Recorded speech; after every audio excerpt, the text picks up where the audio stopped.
What's up, everybody? Smooth Cosplayer here, your favorite salsa dancing cosplayer, bringing you guys another costume spotlight. This one is going to be on my Psylocke cosplay, Psylocke from X-Men. This is my first gender bend cosplay that I did. Now, Psylocke is one of my all-time favorite X-Men characters. I would say top three at least.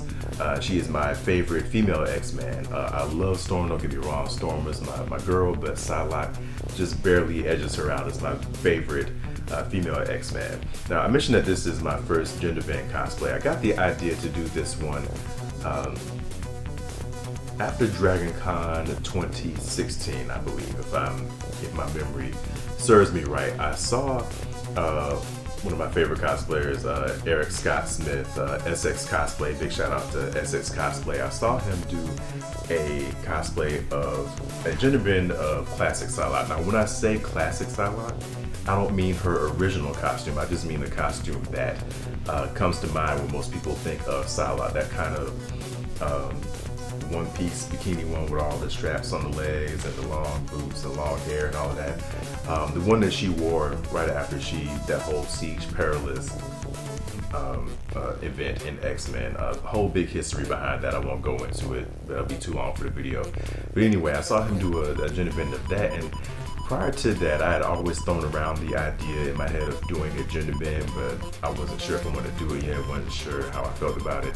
But when I saw him do it, and also when I saw him do my favorite female X-Men, I was like, okay, that kind of gave me, I guess, the courage to go ahead and step out and do it. Plus, like, Psylocke is my waifu, if I'm saying that right. She's basically my animated crush. So I was like, you know what, let's go for it. Now, me being somebody, I don't like showing off my legs. I don't really have nice looking legs anyway.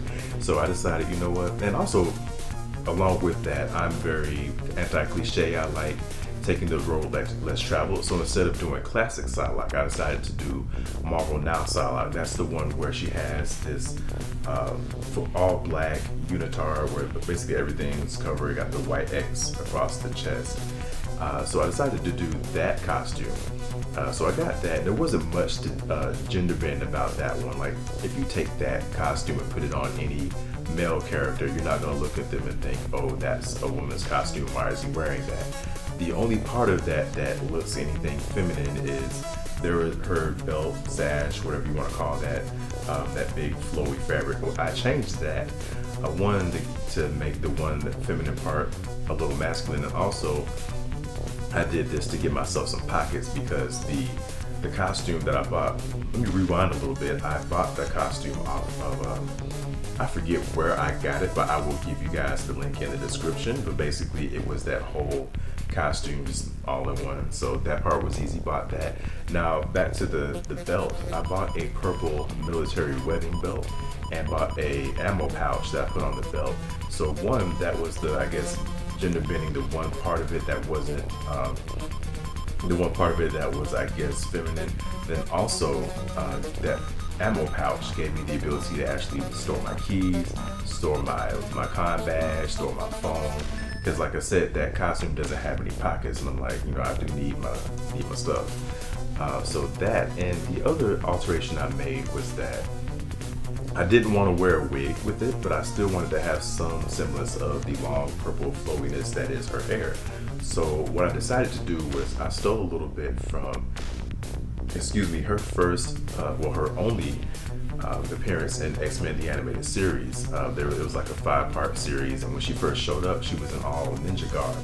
But later on, you see her in her regular costume, but she still has a ninja mask on, well, at least from the covering the nose on down. So I decided to take a piece of purple fabric and use that for the mask. So I kind of blended somewhat two costumes together with that. So that was the main part of my costume. Now, as far as the prop, again, taking the road less traveled, there pretty much every person I've seen cosplay as Psylocke either has done her psychic knife. You know, she calls it the focused totality of her psychic abilities. That one, this big blade coming out of her hand, all the psionic energy there. If they don't do that, they are doing her psychic katana, basically the same thing, but in the shape of a katana blade. Around the time that Psylocke first started wearing the costume that I was using for my cosplay, she started doing all different kinds of psionic weapons. Like she did psionic Wolverine's claw, she did psychic crossbow, a psychic halberd, a psychic morning star, and the one that caught my eye was a psychic longbow, bow and arrow. So I decided, you know what, that's my weapon, that's my sonic weapon. Nobody's done that yet.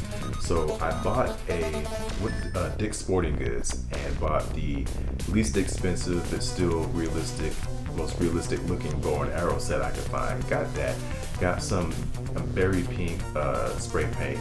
I'm not sure what the brand is right off the top of my head, but I will put that description as well. Spray painted the whole thing berry pink, and got some LEDs.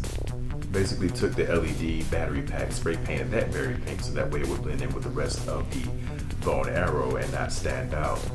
Got some magnets that I hot glued to the bow and arrow, so that way the battery pack would stay on it. Put magnets on both the battery pack and the bow. Hot glued the LEDs around the bow, so that way whenever I turned it on, it would give the impression of the glowing psychic energy. So that was basically the first iteration of my Psylocke cosplay. Now, I did make some adjustments since then. Backing up for a second, I liked it. I was fine with it. Not too many other people recognized it, but I was okay with that because I knew I was doing not the classic version of Psylocke, so that's not going to catch everybody's eye and think, oh, that's Psylocke. Only someone who was reading those comments at the time was going to catch that, but I was totally fine with that. Whenever I do an obscure character or an obscure version of a character, I've already made peace in my mind that, hey, not everybody's going to recognize this, so I'm cool with that. But yeah, so I had to redo the bow because I think the magnets actually shorted out my LEDs. So the very next time I tried to wear it, which was Anime Weekend Atlanta 2016, every time I tried to turn it on, it would flicker, and I kept having to turn it off and back on, off and on, in order to get it to stay on. And once I got it to stay on, I didn't turn it back off again because I wasn't guaranteed to get it back on. So redid the bow, actually used Velcro on the battery pack and the bow and arrow as opposed to the magnets, and it hasn't shorted out yet, so I think it really was the magnets that did it for me the first time. Now the other thing is I actually added another sonic weapon. If you guys watched a few videos ago of mine, I got a Ripper Blade from Ripper Blades. It's called the Ninja Ripper Blade. So that one, I got it clear so that way any light shining through it would come through into the blade. I also got an Emerald Saber from Ultra Sabers, one that would allow you to change the color. So whenever I can change that color basically to a kind of pinkish looking color, put the Ripper Blade in, and now it looks like a psionic or psychic katana blade. So now I just kind of go back and forth between the bow and the katana, whichever one I'm feeling like using for that con. So that is my Psylocke cosplay, my very first Genevieve cosplay, and my second X-Men cosplay. So yeah, that's it for Costume Spotlight on Psylocke. Again, going to be giving you guys other costume spotlights in the future. That is it. You guys have a good night. Have a good time at whatever con you're going to next. Good luck on your cosplay builds. Hit that subscribe button, hit that like button, hit that share button, and I'll see y'all in the next video. Peace.